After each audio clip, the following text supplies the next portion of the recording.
we got out of the tub, came back down. I was really deathly afraid to eat anything, and I know that this is really stupid, but I was so scared of like pooping on the table that I didn't want to eat anything.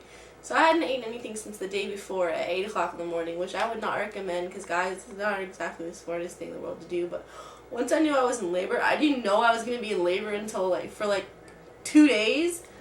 So I didn't know, and I was just like, I really don't want to poop on the table and poop in front of my husband. So I was just like, I'm not going to eat anything. So I just drank water all day. So anyways, the contractions got worse and worse. And I tried to just kind of ignore it, and then my husband didn't seem too concerned about it. He was just doing his stuff around the house, and I was kind of chilling in the bedroom and walk outside every once in a while and stuff. But for the most part, it was just kind of seemed like it was no big deal, but I was dying. So finally, I kind of got kind of aggravated, and maybe it's my fault because I didn't say anything to him. But I got kind of aggravated, and I was just like, when do you plan on timing these things? Because I'm hurting. This is really bad. This isn't even a joke anymore. What the hell, you know? So he finally, laid down with me and started timing them. And just for the very first few that he was timing, they were 5 minutes apart. They were strong. So, we did, 3 contractions that way. And he was like, oh, you know, I was like, well, when are we going to go? When are we going to go? Because this is, I don't know how much longer I can take this. And he was like, well, what we have to do, they're supposed to say to make sure that they're 5 minutes apart for an hour. And I was like, you want me to wait another hour at home doing this, then drive the half an hour to the hospital, then wait to get checked in and do all this stuff? I was like, no, they've been this close together and this strong for a while. I know they have. You just haven't been timing it. So let's go. So he got everything together. We went to the hospital.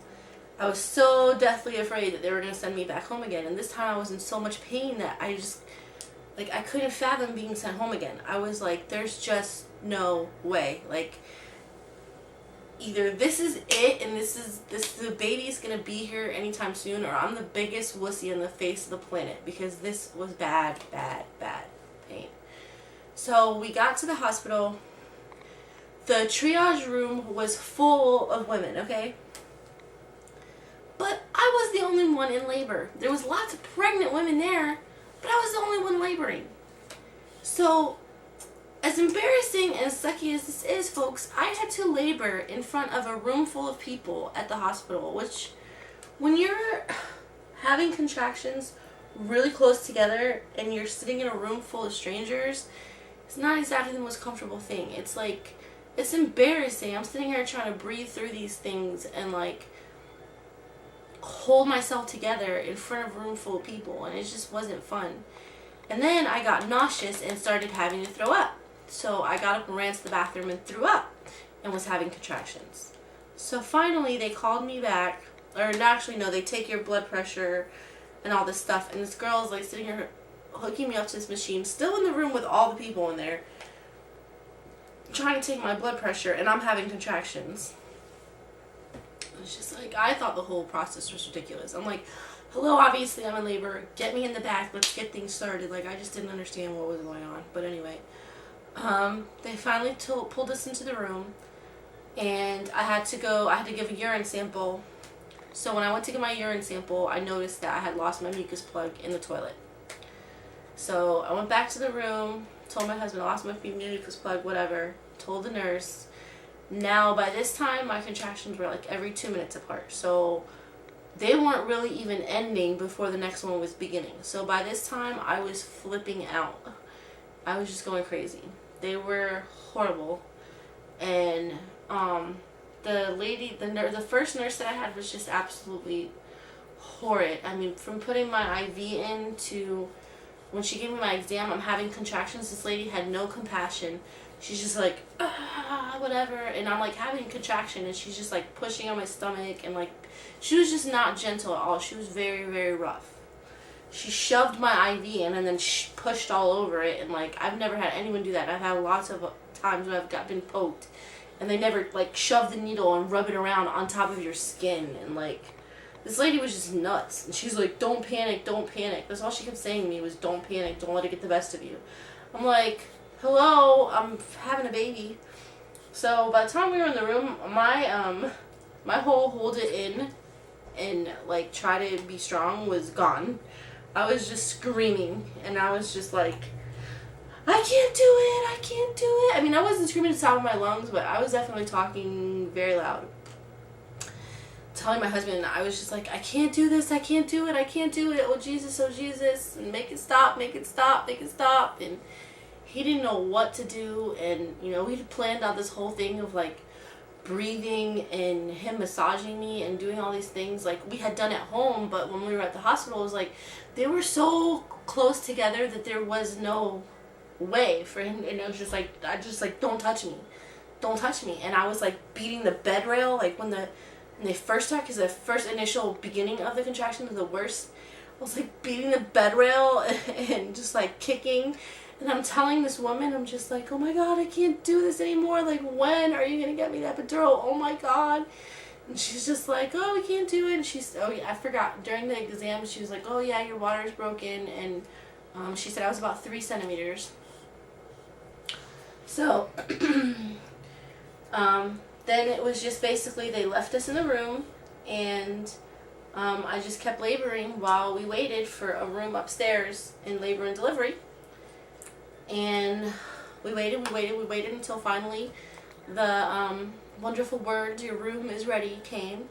So then came the wonderful wheelchair ride while I'm having contractions back to back. So I got pushed upstairs, and it's just like, I don't even know how to explain it to you, to be in that much pain and just not be able to do anything about it. It's just crazy. What? My husband's in here. So anyways, we made our way up to the labor and delivery room, and I was asked, like, my first question was, when am I getting my epidural? When am I getting my epidural? They did another exam, and that exam stop laughing at me. I'm smiling because you're cute. They did another exam, and at that exam I was 3 to 4. So instead of 3, I was 3 to 4. And she said, oh, you know, like, I guess, you know, they put the IV thing in you and all that, or the fluid thing in you, and she's just like, oh, we'll get you registered and all that stuff, and then we'll get the anesthesiologist up here. And then my contractions were like, I think when she hooked me up to that machine where they show the contractions, and you can see that it was like, and there was no space. She was like, you know what, forget it, we'll do your paperwork afterwards, let me get the anesthesiologist up here for you.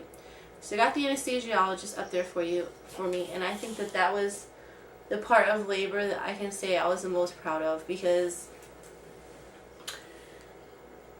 you go from like being in this insane pain, and like me, I was like kicking, punching, and like just freaking out. You go from doing that to having to stay completely still, absolutely, perfectly, positively still, and that took the most out of me, out of anything. I think the most willpower that I've ever had to use to focus, to do anything in my life, was to breathe and just keep completely still while this woman did this. And I was just in excruciating pain, and I was just, in my mind, just repeating over and over again, I can't believe I'm doing this, I can't believe I'm staying still, I can't believe I haven't moved. Wow, like I was just in amazement of myself. Anyway, so then the epidural was done, and that is not bad at all. I swear I didn't even like feel a needle. She kept saying, oh, you're gonna feel cold, or feel something, like she would tell me different things I was gonna feel, and I didn't feel any of what she said. I think maybe I was just focusing too much and like in my own little world. I just didn't feel anything. So after you get the epidural, you still feel contractions. Like I would say I still felt like the next 5 to 10 contractions. It's just that each contraction got less and less painful. Like the pain diminishes with each one. So she's so good. She's a laser. So got the epidural. Everything's going great, right? So now it's like, okay, smooth sailing.